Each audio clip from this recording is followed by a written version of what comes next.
Hey everybody, it's Jay Baer from Convince and Convert, joined today with my very special guest, my good friend Kelly McDonald. There she is right there. Hi everybody. You are coming to us from where?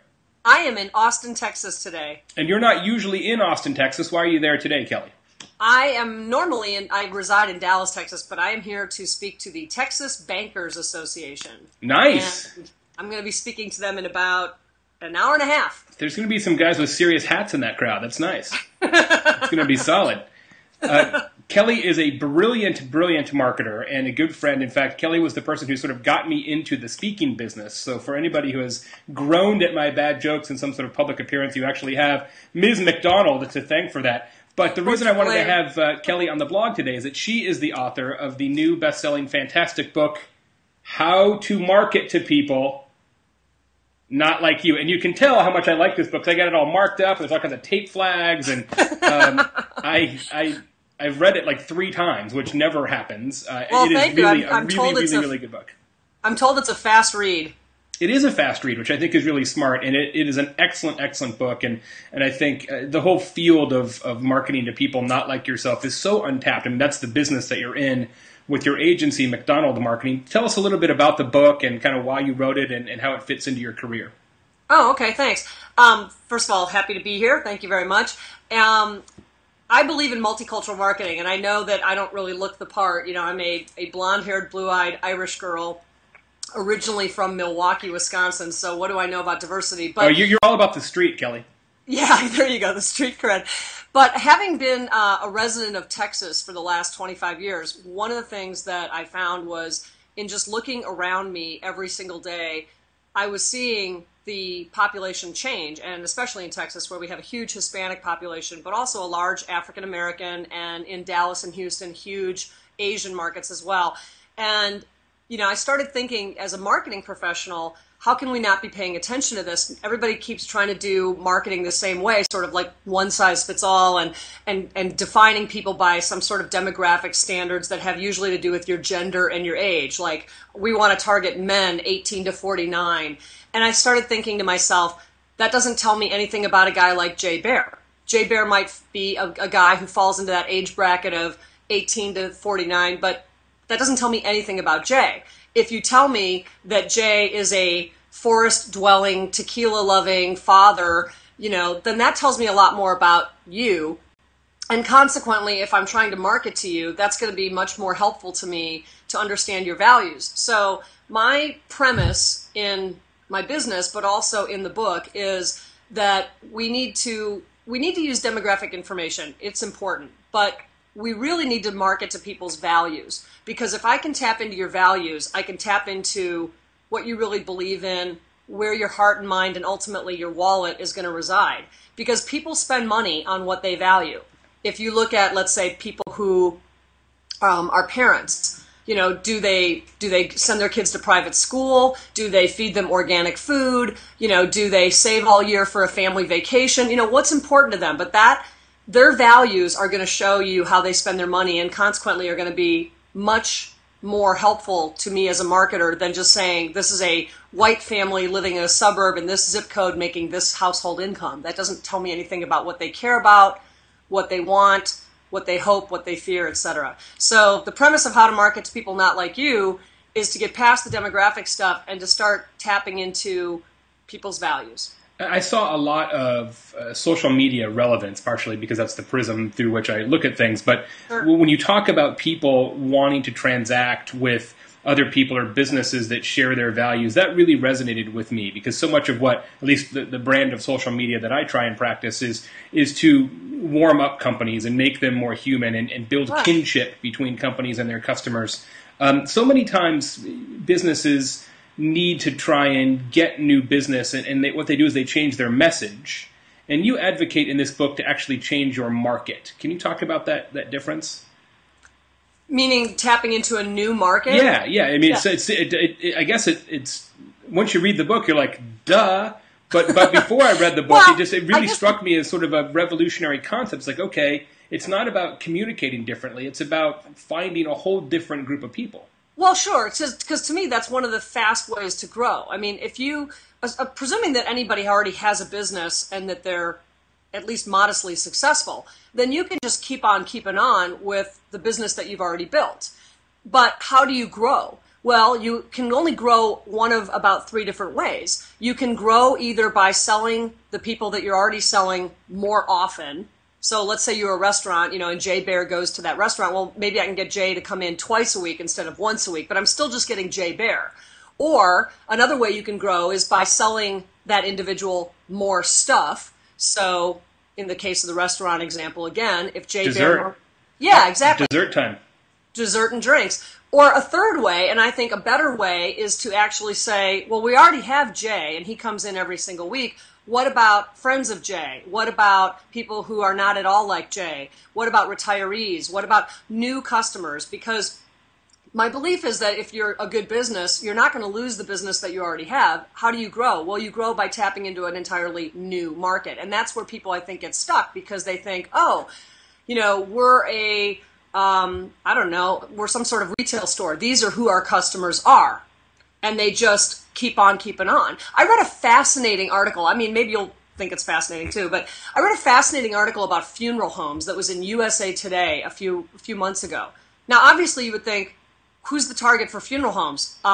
People who have died. Well, not the people, but their families and loved ones, right? I mean, it's not like you can really make people die, so how do you grow your business? So one of the fascinating things that they talked about was that funeral homes had decided, many funeral homes were tapping into the wedding market. Because if you can get past the drive into the funeral home past the cemetery, the funeral homes themselves have chapels, they have beautifully landscaped grounds, they are set up for very formal occasions, and brides are apparently increasingly finding it difficult to book chapels, and they're very expensive and stuff. And I thought, holy smokes, who would have ever thought about having a wedding at a funeral home? And they interviewed some of these brides, and they said it was the most lovely thing in the world, and it was peaceful, and it was beautiful, and it was natural, and and I was like, wow, talk about awesome. Suddenly doubling your business in a completely unconventional way. Awesome. One of the things I thought was really interesting in the book was this notion that when you do that, right, when you seek out a new market, you have to be sort of ready on the surface, but you also have to be operationally ready, which is really, you say, yeah, we want to have weddings, but yet you don't have a liquor license or, things like that where because nobody's drinking at a funeral. Right.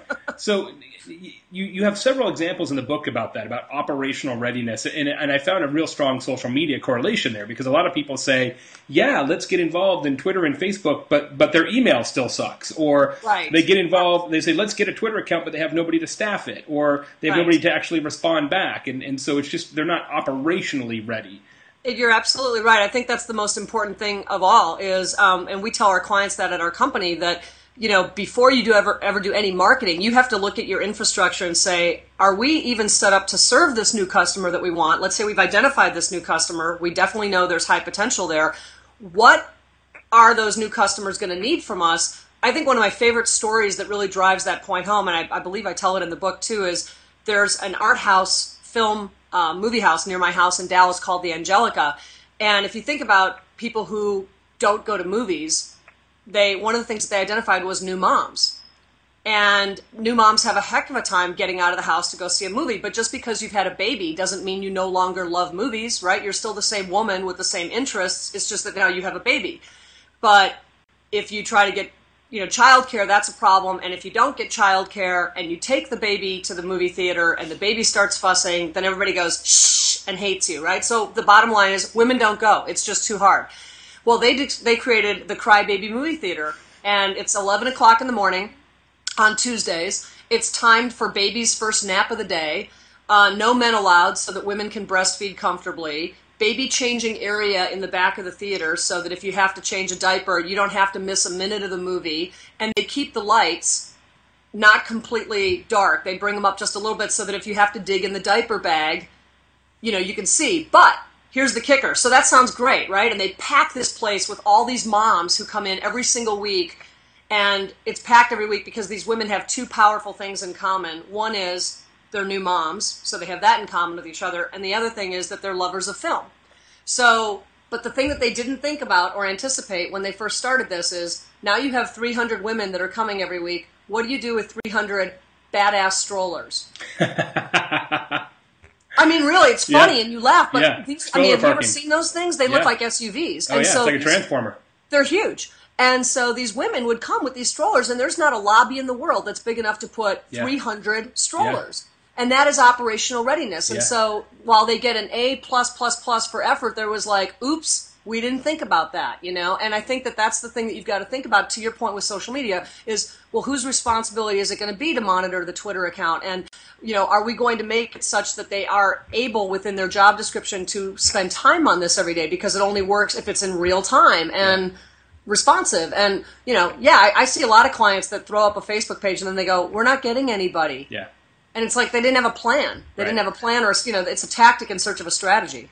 I also loved, because my book with Amber Naslund is so much about corporate culture, and I love the section that you include in there about making sure that your legacy customers and your employees are sort of on board with this notion of going after another market. So if you're a business and you decide, you know what, we're going to try and target the Hispanic market or the GLBT market or the older Americans market, you got to make sure everybody else is on that same page of the playbook. Otherwise, people can like, whoa, that's not what we thought. Absolutely, and your employees can do more damage for, you know, you got to start internally with making sure your employees are on board. One of the examples that I use in my speaking presentations is I have an ad for Wells Fargo, and the financial services industry is incredibly conservative. You know, it's a very conservative industry. Well, the ad is for it's features two black guys grocery shopping, and it's clearly gay marketing. And the ad says, when two accounts become one. And what I love about it is, because to me it's very respectful. I mean, you don't combine accounts with someone you're dating. You combine accounts with someone you're building a life with, right? So they're very respectful about that. And they're saying, when two accounts become one, you know, we're with you here at Wells Fargo. When I use that in a presentation, though, I make the point that if you're going to put an ad like that out there, you better make sure that your business is, in this case, gay friendly, because when those two people come in to open an account, you better have tellers and you better have loan officers and you better have account people who are comfortable sitting across the table with a same-sex couple who wants to open an account together. Yeah, they can't start squirming, because that's like false advertising. And so, you know, it does start with internal. Or, you know, you mentioned the Hispanic thing. I can't tell you how many times we've had clients say, are we going to alienate our customers who say, well, this is America, speak English, you know, if we market to people in Spanish and stuff, and even their own employees. And so you've got to prepare. The analogy that I always use is, you don't have a party at your house and invite people over before you clean your house and stock the bar. So you got to prepare. If you're going to throw a party at your house and invite people over, you got to get ready. And that requires preparation. Fantastic. The second half of the book kind of goes through a lot of the sort of segments of the population in America, Asian population, African-American population, Hispanic population, etc., and kind of talks about sort of the needs and desires of those groups, which is really fascinating. I know that's a lot of what your public presentations are based on, which are fantastic. As we wrap this up, what is sort of, obviously you know a tremendous amount about this because you do it in your agency, but when you did the research for the book, was there one or two facts that really blew you away about segments and in different populations in the U.S.? Yeah, actually one of the facts that really blew me away was that women, and you'll like this, that women do more research online than any other group, than men, but also than blacks, than Hispanics, than Asians, or whatever. Women are very keen on research online. Well, I didn't even know that, and I'm a woman and I'm a marketing professional, but I didn't know that quantitatively. And I think that that's so important, because that's such an easy thing then to address when marketing to women. And let's face it, you know, there's a joke that women make 80% of the buying decisions, and my joke is, well, actually I think it's 100%, you know, because how many guys are going to actually buy something that their wife doesn't really want them to buy? Yeah. But the point is, have rich content online, because women will read it. And the thing that they love to read the most is testimonials from other women. So, you know, don't be afraid of long copy online. Don't be afraid of, you know, inundating women with a lot of good research and information, and not just the stats and the profiles of whatever your product are and, you know, what it can do and this and that, but also what other women have to say about it, because women will trust what other women say. And when they read something online, they want to read about, well, what did this woman have to say, and et cetera. They really trust that. And that kind of blew me away. And Yeah. like I said, I didn't know that. And I think that's such a great piece of a great data point because it's so easy to incorporate that into a marketing plan. Fantastic. Awesome. Kelly, thank you so much for your time and your insights and for the gift of your amazing book, How to Market to People Not Like You. Kelly McDonald, pick up the book. It's really, really good. I highly recommend it. Good Thanks, luck Jay. on the rest of your travels, and we'll talk to you soon. Thanks, Jay.